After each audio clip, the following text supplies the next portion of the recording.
Kedua tersangka yakni mantan sekretaris DPRD Kabupaten Jeneponto dan pejabat pembuat komitmen. Keduanya diduga melakukan tindak pidana korupsi anggaran dana operasional rutin DPRD Jeneponto tahun anggaran 2020 yang mencapai 2 miliar rupiah.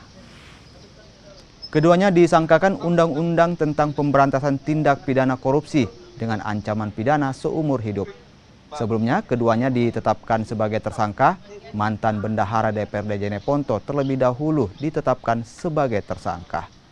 Dugaan korupsi dana operasional rutin DPRD Jeneponto tahun anggaran 2020 dengan total anggaran sebesar 17 miliar rupiah. Kini para tersangka diancam pidana seumur hidup. Ditetapkan sebagai tersangka dalam perkara tindak pidana korupsi dana rutin DPRD tahun anggaran 2020. Itu besarannya berapa, Pak? Kerugian negaranya sendiri, Pak? Kerugian negaranya 2,2 miliar. Kasus ini mulai diselidiki sejak kapan, Pak? Kasus ini disidik adalah merupakan pengembangan dari tersangka Freeman bin Bonto. Itu anggaran keseluruhannya, Pak, ada berapa, Pak?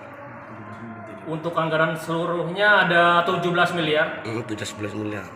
Nah, bisa disebutkan, Pak, yang dua orang ini, inisialnya saja, Pak? Inisialnya MA selaku PA dan MF selaku PPK. Apakah